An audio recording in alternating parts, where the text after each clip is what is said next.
رضیت باللہ ربا وبالاسلام دینا وبمحمد صلی اللہ علیہ وسلم نبیا ورسولا۔ اللہ اکبر اللہ اکبر اللہ اکبر، لبیک لبیک لبیک یا رسول اللہ صلی اللہ علیہ وسلم۔ الحمدللہ رب العالمین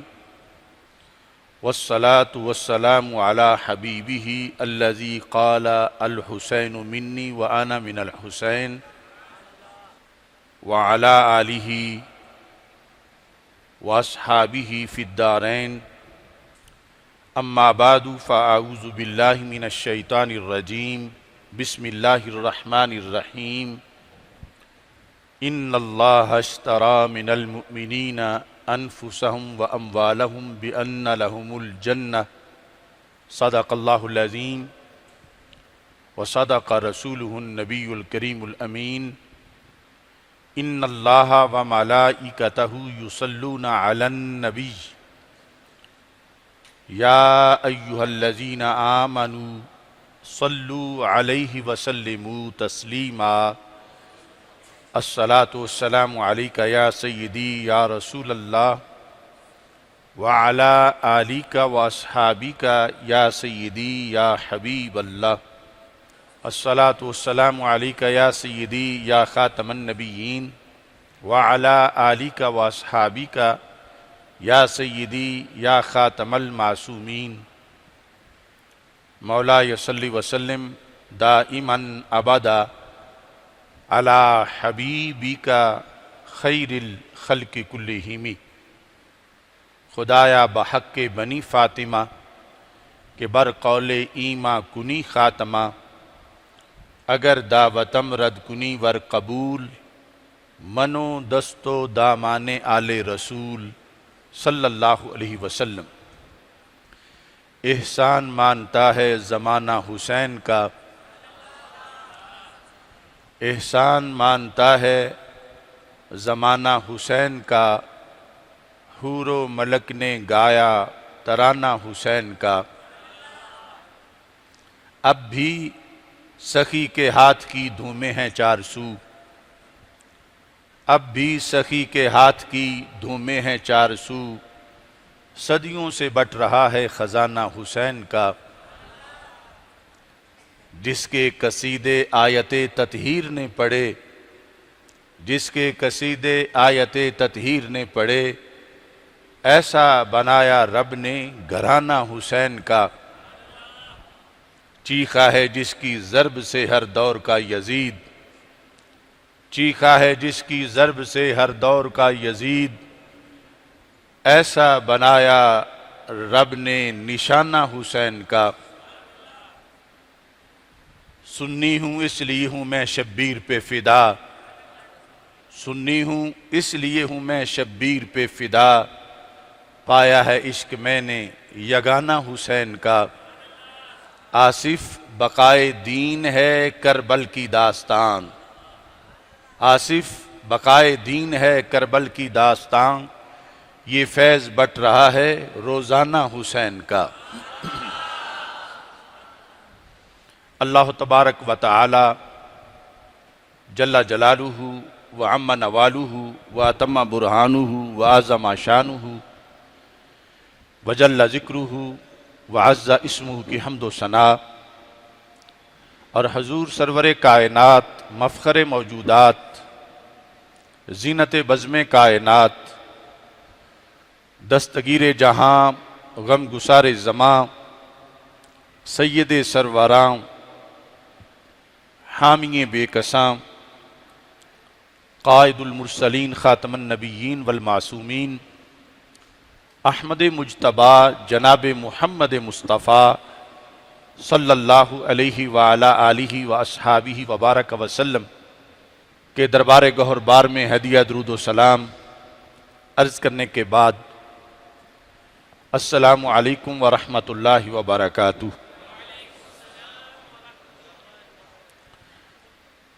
رب ذوالجلال کے فضل اور توفیق سے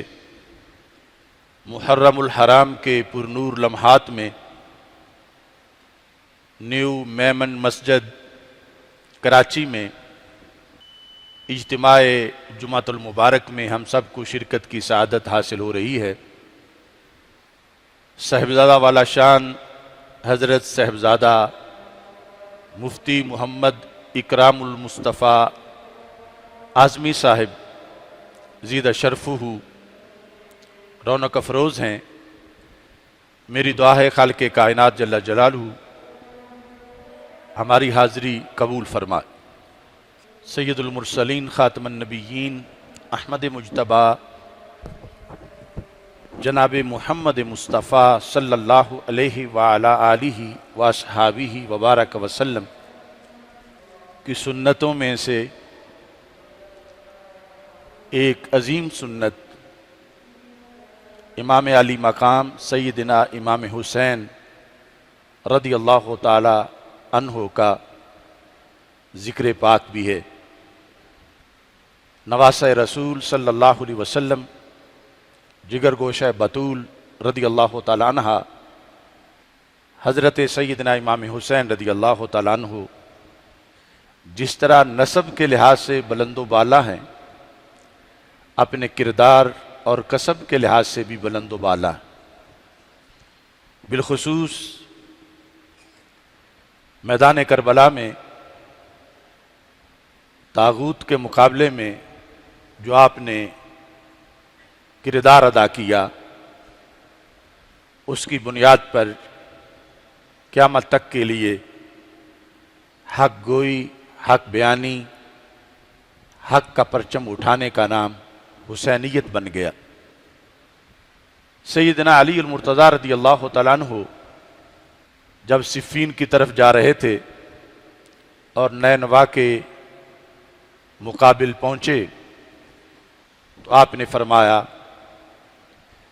اصبر ابا عبداللہ، پھر فرمایا اصبر ابا عبداللہ علی شط الفرات۔ ابو عبداللہ یہ کنیت ہے سیدنا امام حسین رضی اللہ تعالیٰ عنہ کی۔ تو سیدنا علی المرتضیٰ رضی اللہ تعالیٰ عنہ اپنے عہد خلافت میں جب آپ نے اس مقام پر یہ فرمایا کہ ابو عبداللہ حسین اس جگہ صبر کرنا، اور فرمایا کہ دوسری مرتبہ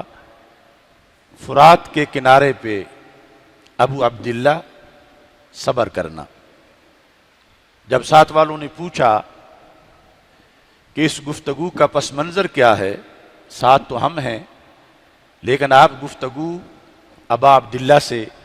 فرما رہے ہیں، اس موقع پر حضرت علی المرتضیٰ رضی اللہ تعالی عنہ نے فرمان رسول صلی اللہ علیہ وسلم پیش کیا، جو کہ طبرانی کی معجم کبیر میں، مسند بزار میں، مسند امام احمد بن حنبل میں اور دیگر کتابوں میں موجود ہے۔ اور کربلا کو بیان کرنے کے لیے یہ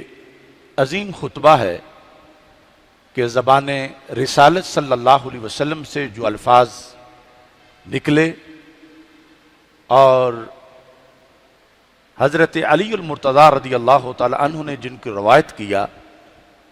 اور جن کا موضوع سیدنا امام حسین رضی اللہ تعالی عنہ ہے، تو حضرت سیدنا علی المرتضیٰ رضی اللہ تعالی عنہ نے ساتھ والوں کو بتایا کہ میں اس لیے یہ کہہ رہا ہوں،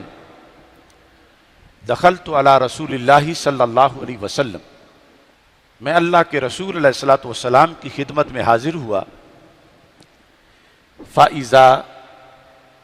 اینا رسول اللہ صلی اللہ علیہ وسلم تذریفان، میں نے دیکھا کہ رسول اکرم صلی اللہ علیہ وسلم کی مبارک آنکھوں سے آنسوؤں کی رم جھم جاری ہے۔ تو میں نے کہا یا رسول اللہ صلی اللہ علیہ وسلم اغضب کا احد، کیا آپ صلی اللہ علیہ وسلم کو کسی نے کوئی بات کر کے غصے میں ڈالا، آپ کو ٹھیس پہنچائی؟ اینا کا تذرفان، کہ کہا کہ میں یہ بات اس لیے کر رہا ہوں کہ میں آپ کی مبارک آنکھوں سے آنسو دیکھ رہا ہوں، اور میں نے ان آنسوؤں کو سمجھا کہ یہ شاید غصے کے آنسو ہیں، کہ کسی وجہ سے آپ غصے میں آئے ہیں اور یہ آنکھوں سے آنسو نکلے ہیں۔ تو ہمارے آقا صلی اللہ علیہ وسلم نے فرمایا بل، فرمایا یہ اس سے پہلے لا کا ذکر نہیں ہے، لیکن بل سے ہی وہ مقصد پورا ہو جاتا ہے۔ فرمایا یہ غصے کے آنسو نہیں ہیں۔ فرمایا ابھی میرے پاس سے جبریل علیہ الصلوۃ والسلام اٹھ کے گئے ہیں، جنہوں نے مجھے یہ بتایا ہے الحسین یقتل بشط الفرات، کہ سیدنا امام حسین رضی اللہ تعالی عنہ کی فرات کے کنارے پہ شہادت ہو جائے گی۔ تو یہ تذکرہ ان کی زبان سے جب میں نے سنا ہے تو ساتھ ہی انہوں نے مجھے یہ پیشکش کی کہ آپ یہ پسند کرتے ہیں ان اشما کا من تربتہ، کہ میں آپ کو اس مٹی کی خوشبو سونگھاؤں جہاں سیدنا امام حسین رضی اللہ تعالیٰ عنہ کی شہادت ہوگی، اور امت اور اسلام اور دین کو بچانے کے لیے وہ ایک تاریخی کردار ادا کریں گے۔ اگر آپ پسند کرتے ہیں تو میں اس زمین کی خوشبو آپ کو سنگاتا ہوں۔ تو حضرت مولا علی رضی اللہ تعالیٰ عنہ کہتے ہیں کہ رسول اکرم صلی اللہ علیہ وسلم نے فرمایا میں نے جبریل علیہ السلام کو کہا کہ آپ مجھے اس مٹی کی خوشبو سنگھائیں، فمد یدہ فقبض قبضۃ من ترابہ۔ تو رسول اکرم صلی اللہ علیہ وسلم فرماتے ہیں میرے پاس ابھی جو جبریل علیہ السلام بیٹھے ہوئے تھے، انہوں نے یہاں بیٹھے بیٹھے اپنا ہاتھ پھیلایا، اور جہاں سیدنا امام حسین رضی اللہ تعالی عنہ نے شہید ہونا ہے مستقبل میں، اس جگہ کی مٹی فآتانی ہے، انہوں نے وہاں سے مٹھی پکڑی اور مجھے وہ عطا کی۔ فرمایا فلم املک عینیا ان ذرفتا، یہ سبب ہے میرے آنسوؤں کا کہ جب اس خبر کے بعد جبریل علیہ السلام نے مجھے وہاں مشہد حسین رضی اللہ تعالی عنہ کی مٹی پکڑائی ہے، کہا تو تھا صرف سنگھاؤں گا، مگر وہ مجھے انہوں نے دی ہے مٹی۔ اس کے بعد فلم املک عینیا، میں اپنی آنکھوں پہ کنٹرول نہیں رکھ سکا، میں مالک نہیں رہا دونوں آنکھوں کا۔ مطلب یہ ہے کہ ان کو رونے سے روکنا یہ میرے بس میں نہیں رہا، میں مالک نہیں رہا ان کو روکنے کا۔ مطلب کیا ہے خود بیان کیا، فرمایا ان ذرفتا، یہ کہ وہ دونوں آنکھیں آنسوؤں سے بہنے لگی۔ تو نبی اکرم نور مجسم شفیع معظم صلی اللہ علیہ وسلم نے سیدنا امام حسین رضی اللہ تعالی عنہ کی شہادت کی خبر بھی دی، ذکر بھی کیا، اور اس کیفیت کا مشاہدہ حضرت مولا علی رضی اللہ تعالی عنہ نے کیا، جو سیدنا امام حسین رضی اللہ تعالی عنہ کی شہادت کا ذکر کرتے ہوئے رسول اکرم صلی اللہ علیہ وسلم کی آنکھوں سے آنسو نکل آئے، اور حضرت علی المرتضیٰ رضی اللہ تعالیٰ عنہ اپنے دور میں صفین کی طرف جاتے ہوئے آپ نے اس مکمل حدیث کو بیان بھی کیا، اور اس پر پھر اپنی طرف سے پھر آگے حضرت امام حسین رضی اللہ تعالیٰ عنہ کو خطاب کرتے ہوئے آپ نے فرمایا اصبر اے حسین، جب یہ آزمائش ہوگی، یہ امتحان ہوگا، تو آپ نے اپنی طرف سے صبر کا کردار ادا کرنا ہے۔ سیدنا امام حسین رضی اللہ تعالی عنہ وہ مقدس ہستی ہیں کہ جنہوں نے اللہ کی طرف سے آزمائشوں کے اندر صبر کا جو کردار ہے اس کو قرآن مجید سے بھی سمجھا، اور فرمان رسول علیہ السلام سے بھی سمجھا۔ اللہ تعالیٰ فرماتا وَلَنَبْلُوَنَّكُمْ بِشَيْءٍ مِّنَ الْخَوْفِ وَالْجُوعِ وَنَقْصٍ مِّنَ الْأَمْوَالِ وَالْأَنفُسِ وَالثَّمَرَاتِ وَبَشِّرِ الصَّابِرِينَ، کہ ہم تجھے ضرور آزمائیں گے، کچھ خوف دے کر، کچھ بھوک دے کر، اور جانوں مالوں کی قربانی سے، جانوں کی قربانی سے، اور جگر پاروں کی قربانی سے۔ وَبَشِّرِ الصَّابِرِينَ، اے محبوب صبر کرنے والوں کو بشارت دے دیجیے۔ تو امام حسین رضی اللہ تعالیٰ عنہ اپنے عہد کے وہ عظیم صابر تھے کہ قرآن مجید کے اندر جتنے امتحانات کا اس آیت میں ذکر ہوا ہے، کربلا کے میدان میں وہ سارے آزمائشیں آئیں،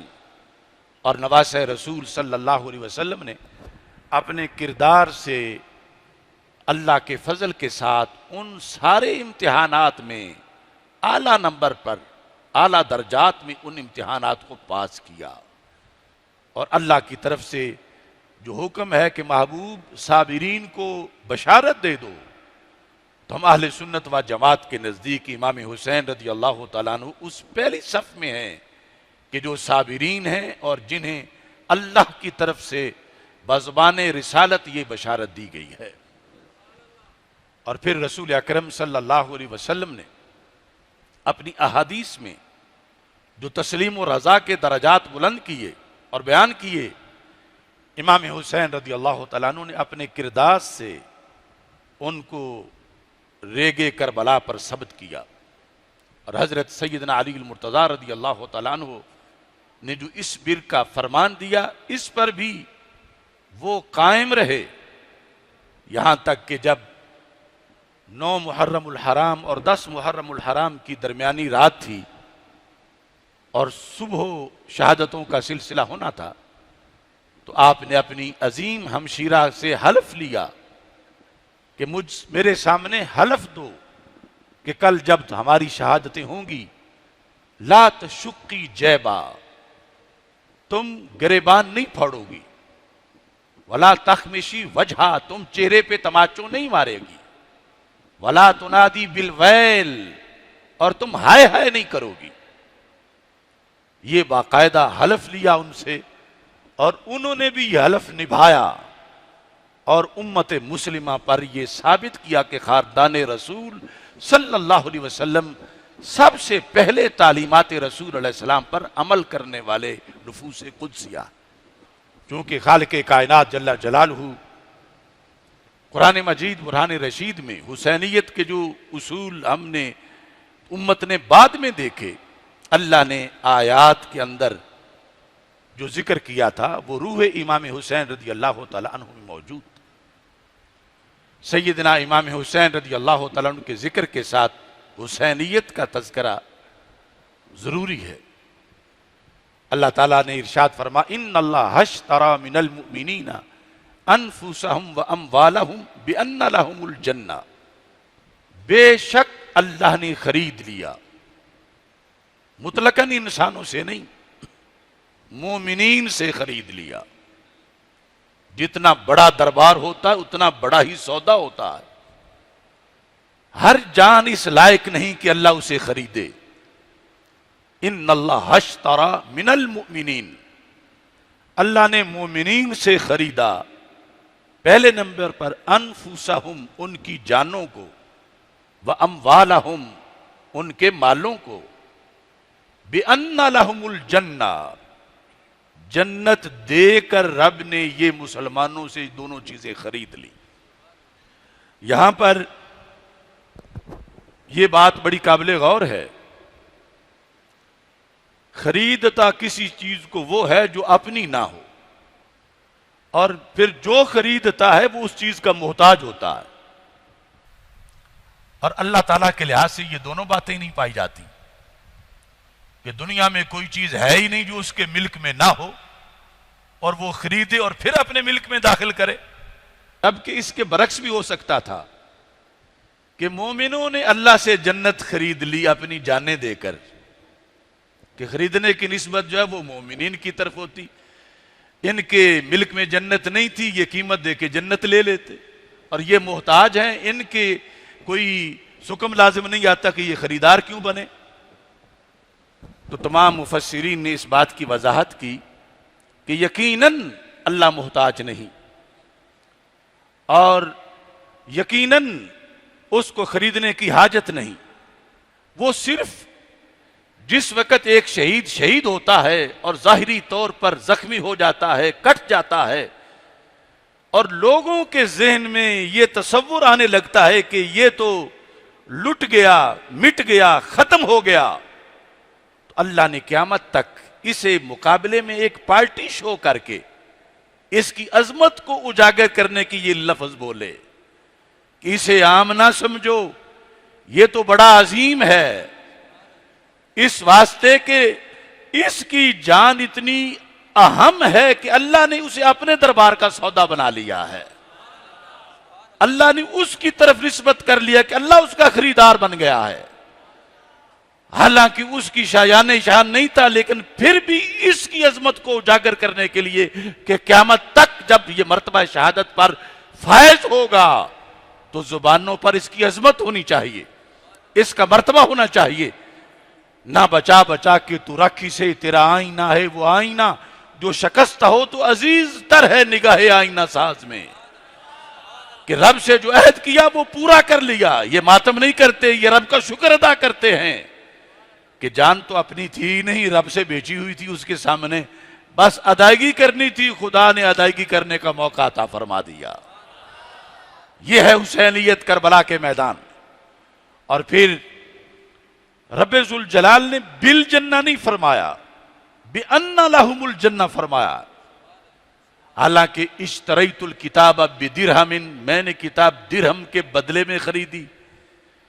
تو اتنے میں ہوتا کہ اللہ نے مومنوں کی جان جنت کے بدلے میں خریدی. ان اللہ اشتری من المؤمنین انفسهم واموالهم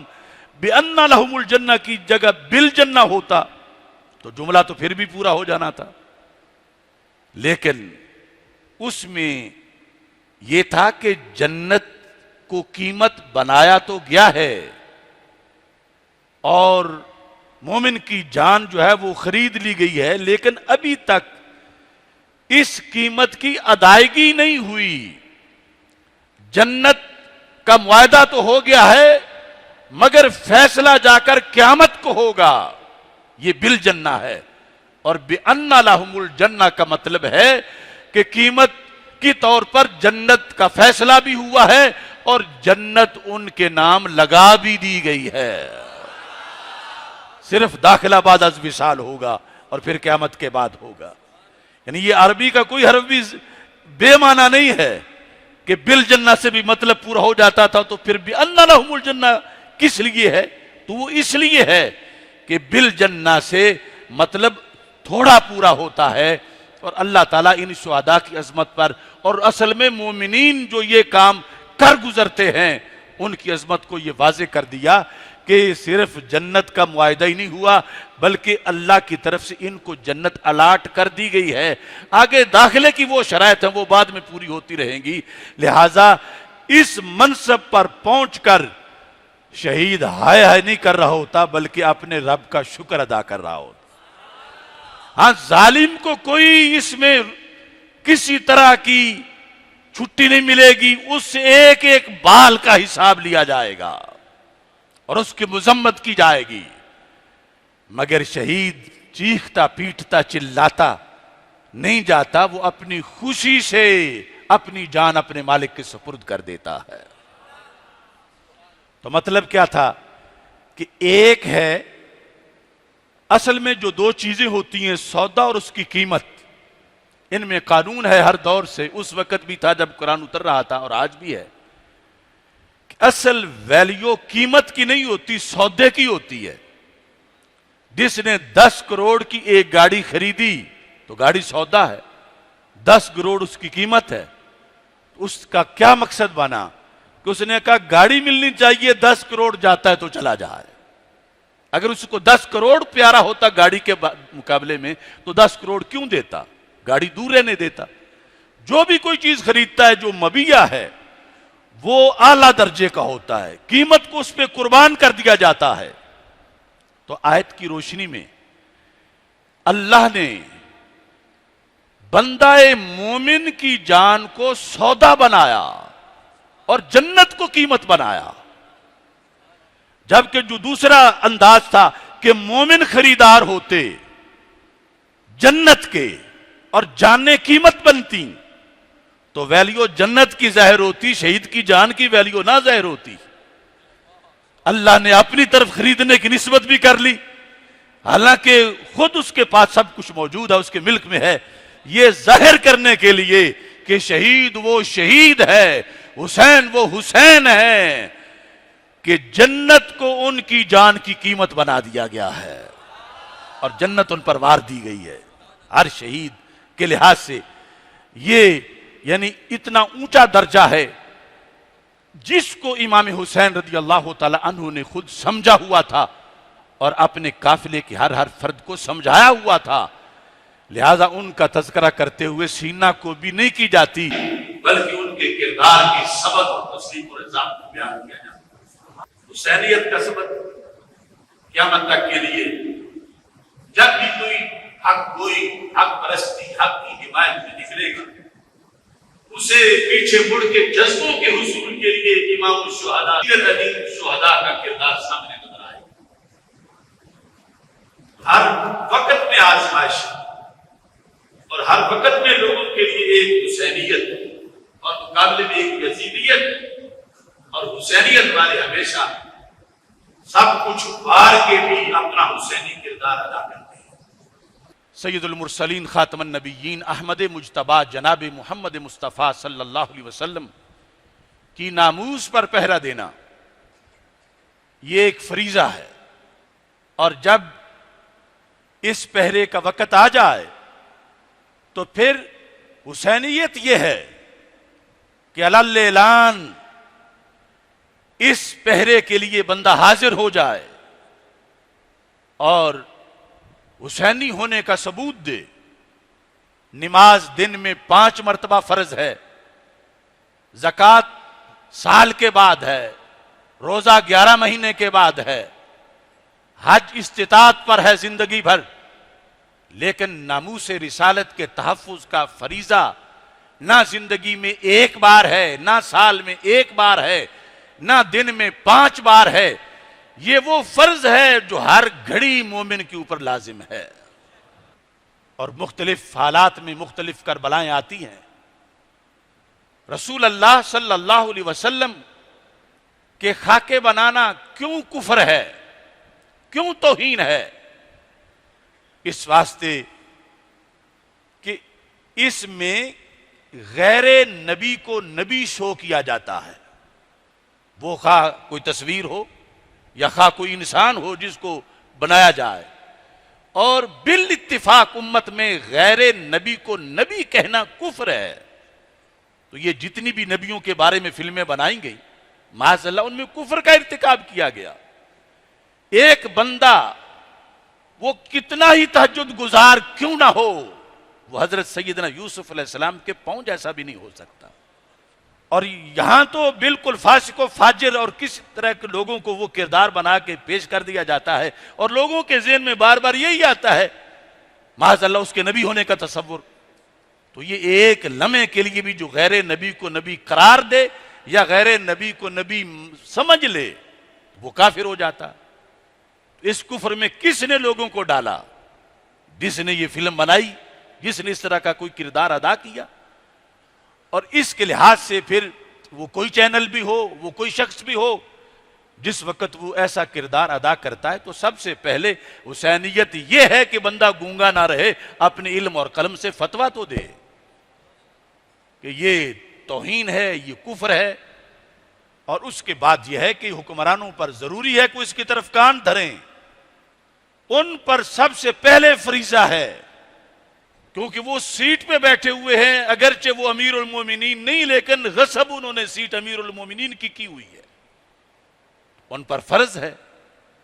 کیا تماشا ہے کہ جس کے ہاتھ میں میزان ہے وہ منافع گن رہا ہے، تولتا کچھ بھی نہیں، ادھر پروٹوکول امیر المومنین کا انجوائے کرتے ہیں، اور ادھر وہ ان ذمہ داریوں کی خبر بھی نہیں اور نہ پتہ متوجہ کرنے سے سوچتے ہیں۔ کہ تم جو ان کی گردنوں پہ مسلط ہو تو کم از کم یہ کام تو کرو۔ اس بنیاد پر حالیہ دنوں میں ہم نے تو کئی سال پہلے جب ایران عراق میں ایسا معاذ اللہ مذاق کیا گیا تو اس وقت فتویٰ دیا تھا، لیکن ہمارے فتوے کی طرف بہت سے لوگ اس لیے توجہ نہیں کرتے کہ یہ ہمارا فتویٰ ہے۔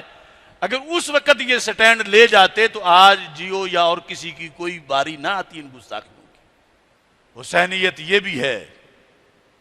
کہ آج اس ملک کے اندر ایک ایسا کام کیا گیا جس پر معاذ اللہ پر اعتراض لازم آتا ہے، اللہ کے رسول علیہ السلام پر اعتراض لازم آتا ہے، تمام اہل بیت اطہار جو شرف صحابیت سے متصف ہوئے ان پر اعتراض لازم آتا ہے، تمام صحابہ کرام رضی اللہ تعالیٰ عنہ پر اعتراض لازم آتا ہے، جبکہ ان پر اعتراض کرنے سے بھی ایمان خارج ہو جاتا ہے۔ وہ کیا ہے کہ رسول اکرم صلی اللہ علیہ وسلم کے بعد امت میں پہلے نمبر پہ صدیق اکبر رضی اللہ تعالیٰ عنہ، انہیں پہلے نمبر پہ اللہ کی طرف سے رکھا گیا، ہمارے آقا علیہ السلام کی طرف سے رکھا گیا، اہل بیت اطہار کی طرف سے رکھا گیا، اور صحابہ کرام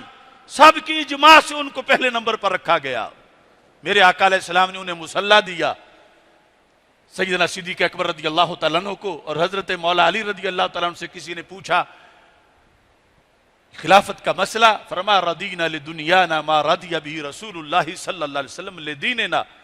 فرمایا جنہیں اللہ کے رسول علیہ السلام نے مصلی دے کر ہمارا لیڈر بنایا تھا، ہم نے ان کے ہاتھ پہ بیعت کر کے دنیا میں اپنا لیڈر بنا لیا۔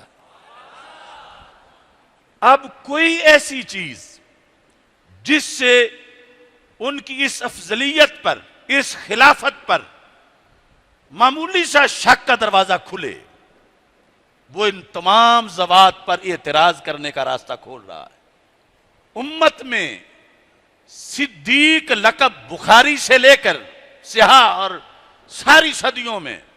صرف ایک ہستی کا تھا، اگرچہ سارے صحابہ صادق بھی تھے، صدیق بھی تھے، مگر لقب صرف حضرت سیدنا ابو بکر صدیق رضی اللہ تعالیٰ عنہ کا۔ اور صدیق اکبر ہونا یہ صدیق کی فرع ہے، جو پہلے صدیق ہوگا وہی صدیق اکبر ہوگا۔ اس واسطے امت میں حضرت صدیق اکبر کو ہی صدیق اکبر کہا گیا، انہیں ہی صدیق اکبر مانا گیا، اور صدیق اکبر ماننے میں بھی خلافت کی دلیل ہے۔ اور آج جب ان کے صدیق اکبر ہونے کا کوئی انکار کرتا ہے، وہ دوسرے لفظ میں روافض کے دعوے کو ثابت کرتا ہے، بالخصوص جب کہتا ہے مولا علی رضی اللہ تعالیٰ عنہ ہی صدیق اکبر ہے۔ تو یہ ہمارے ملک میں ہوا، لیکن کتنے لوگ اس پر اٹھے؟ وہ پورا دین قرآن جمع کرنے کا مدار ہی خلافت صدیق اکبر پر ہے۔ قرآن میں شک کیوں نہیں کہ وہ اللہ کا کلام ہے، اور پھر آگے جنہوں نے ہم تک پہنچایا ہے، امت کی طرف پہنچایا ہے، وہ حضرت صدیق اکبر رضی اللہ تعالیٰ عنہ۔ اگر معاذ اللہ ان کو ہی کوئی غاصب ظالم کہے تو قرآن کو کیسے قرآن مانے، دین کو کیسے دین مانے؟ اور جو صدیوں سے یہ جھگڑا کر رہے تھے کہ یہ صدیق اکبر نہیں ہے، معاذ اللہ ابو بکر صدیق، آج ایک گدی نشین نے ان کے منہ میں اپنا نوالا دے دیا کہ ہم بھی کہہ رہے ہیں وہ صدیق اکبر نہیں ہے، صدیق اکبر تو مولا علی رضی اللہ تعالیٰ۔ مجھے افسوس ہے کہ کراچی یا سندھ میں ایک آواز بھی مستند کسی مفتی کی میں نے نہیں سنی جو اس دھاندلی پر اس نے کہا ہو کہ یہ امت کے ساتھ کیا کیا جا رہا ہے۔ صرف دیکھا جا رہا ہے کہ کہنے والا بڑے دربار کا سجادہ نشین ہے، تو کلمہ کیا سجادہ نشین کا پڑھا ہے؟ نہیں، کلمہ اللہ اور اس کے رسول صلی اللہ علیہ وسلم کا پڑھا ہے۔ یہ جو جیو والا معاملہ، اس پر آج کچھ لوگ اٹھنا بڑا ضروری ہے، مگر اس سے پہلے امت کے اندر جو یہ آگ لگائی گئی اس پر خاموشی کیوں اختیار کی گئی؟ اور آج بھی قضا نہیں ہوا، سارے اپنی جگہ آواز بلند کریں کہ یہ جس نے لفظ بولے ہیں وہ توبہ بھی کرے، یہ لفظ واپس بھی لے، اور اس کے خلاف ہر سجادہ نشین جو صحیح العقیدہ اور ہر مفتی اور ہر دارالعلوم بولے کہ امت کا جو اجماعی عقیدہ ہے اس کا رد کیا جا رہا ہے، روافض کو خوش کیا جا رہا ہے، اللہ اور اس کے رسول علیہ السلام اور صحابہ اہل بیت پر اعتراض کرنے کا رستہ کھولا جا رہا ہے۔ ان کے مقابلے میں آواز بلند کرنا کیا حسینیت نہیں ہے؟ تو اس حسینیت کو بھی اجاگر کرنا ہے. امام حسین ہمیں مکمل حسینی بنا کے گئے. اس سارے مفہوم پر آپ کی حمایت صرف اس نعرے میں مطلوب ہے: لبیک لبیک لبیک یا رسول اللہ، لبیک لبیک لبیک یا رسول اللہ، لبیک لبیک لبیک یا رسول اللہ صلی اللہ علیہ وسلم. میں خراج تحسین پیش کرتا ہوں نیو میمن مسجد کے منتظمین کو. اللہ کے فضل سے یہاں ہمیشہ علم و حکمت کے گلشن کھلتے ہیں، اور بالخصوص جو دارالعلوم میمن ہے اس کے ذریعے سے بڑے منفرد قسم کے علماء کرام تیار کیے جا رہے ہیں. اللہ ان کی کاوشوں کو اپنے دربار میں قبول فرمائے. وآخر دعوانا الحمدللہ رب العالمین.